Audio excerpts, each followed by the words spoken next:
Hey there, everybody. This is Randy Dalton coming to you from R&B Properties. This is our weekly series, educational videos that we've been doing on everything real estate, everything property management, everything construction. Today, we are going to continue the conversation on questions to ask a potential tenant. This is a tenant applicant, someone that's applied for a vacant unit of yours, and the different questions that you want to go through during your due diligence to make sure that you're making a good selection. So before I go there, though, I want to talk quickly about some administrative matters. Number one, as you watch the video, if you've got anything to say, please feel free to give us comments. We really love to hear from you, and it helps us improve the content of these videos over time. If you like what you see, if you want to see more of it, please hit the like button. If you're not liking that particular topic, please feel free to hit the dislike button. It really does help us improve our content over time.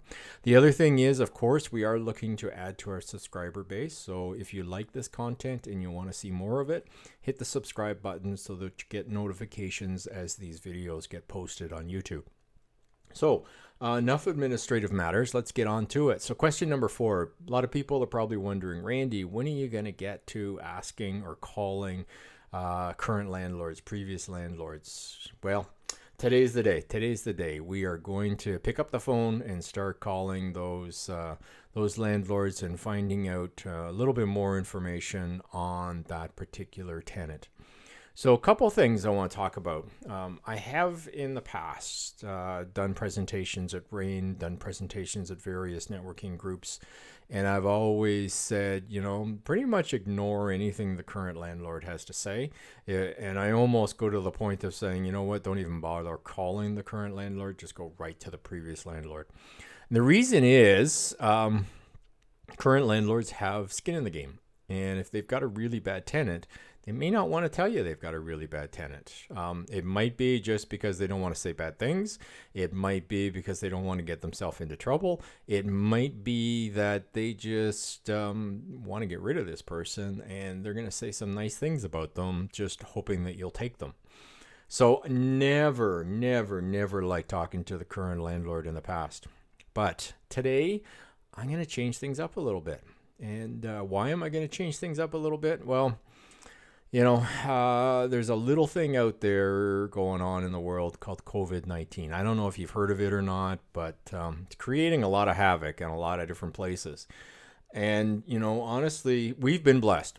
We at R&B Properties have been blessed. We've had very few incidents, problems with regards to tenants not paying, and all of those problems have long been rectified. So we've been blessed with regards to that. But I know many landlords out there that are having difficulties. I talk to them every day, having difficulties collecting rents. And it's, I lost my job or this, that, the other thing. They're sometimes it's real. Sometimes it's just taking advantage of the situation. I know a few people where that's happening. So you're not going to find that out by talking to a previous landlord, right? Like this is a current thing. So we are calling current landlords and putting a lot more emphasis on what those people have to say.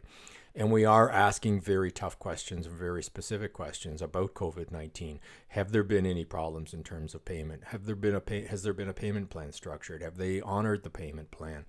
Have there been any filings to the LTB with regards to any of this?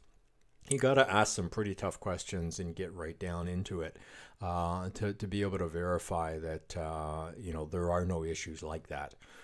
But what we do is we are recommending now that you speak to the current landlord. We are suggesting that you speak to the previous landlord. And God, I love it when we call and we hear on the other line, thanks for calling ABC Property Management Company. How may I help you? I'm looking to do a check on a tenant of yours. What's the name? What's the phone number? You can hear clickety-clickety-click as they're typing that information in. And the individual at the other end of the phone doesn't know the tenant. They're just reading off of a screen. And, you can get very detailed information, very accurate information, and very trustworthy information when you're talking to a property management company. When you're talking to an independent landlord, You really have to be careful. Not only because are they telling you the truth, but also we've had some bad tenants in the past. And I had this one bad tenant, really bad tenant, that ended up finding another place and moving out. And I was so thankful. But I asked him, how did you find another place to live? Because I never got a call. This was way back when I was doing a lot of the stuff myself. And he said, well, Randy, I wasn't going to give you as a landlord. I gave my friend's name and number. And it's like, oh, yeah, okay, I get it. So they do that. They do that all the time. So you have got to make sure that when you're talking to the applicant, you're getting lots of detailed information. You want the name and phone number of the landlord, of course. Address. How long did you live there? How much were you paying? Why are you leaving? And then you want to get even more detailed. Have you ever missed your rent, right? Have you ever had an N4 filed against you? Have you ever had to go to the LTB? You want to get this kind of information because when you're calling that landlord and it's just an independent landlord, you don't know if it's a friend or really the landlord. So you want to start asking those questions and see that the information you're getting back matches. Right? We do it all the time. Maria's the woman here in the office that does our due diligence. And she does it all the time. She gets on the phone with the landlord and she says, I'm missing the paperwork. I'm not in the office right now. What was the address again? Where was the tenant living? And if the landlord can't respond to that right away, right? It's like, am I really talking to the landlord? Right? Oftentimes she says that, you'll hear whispering in the background and then he comes back on and says, oh yeah, the address is 123 Anywhere Street. You know what's going on. They're talking in the background and feeding information to him, right? You know you're not talking to the landlord. So there's all these types of little tips and tricks that you can do to make sure that you are speaking to the person that you want to be speaking with before you even start asking questions. And then once you start asking questions, you want to get quite detailed again.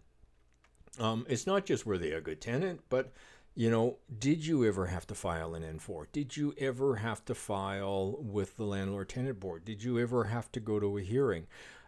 Did you end up with a mediated agreement? Did it end up being not a fight, but did it end up being a hearing that you had to say your case and they had to say their case and the adjudicator made a decision?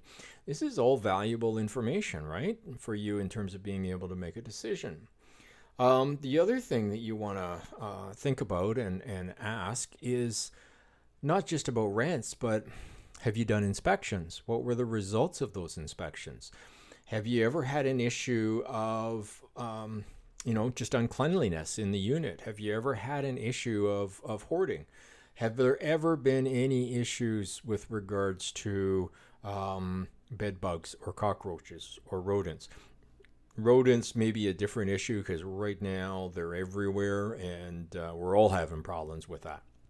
But having problems with cockroaches specifically, and sometimes bed bugs, really comes down to an issue of cleanliness. So if they say, yeah, we've had the exterminator out a couple of times, a couple of years ago, we had them out again a couple of months ago, that can be very indicative that there are other issues going on and you want to maybe dig deeper and find out what you can learn about that. So yeah, that is a little bit of it as far as tips and tricks are concerned. So question number 4, we are definitely saying time to pick up the phone, call those landlords, call the current landlord, call the previous landlord, and get as much information as you can on this tenant applicant. It'll help you in making that final decision who to move in. So that's it for this week. It's Randy Dalton, R&B Properties. I hope you're enjoying this series, and I look forward to talking to you again next week. Bye for now.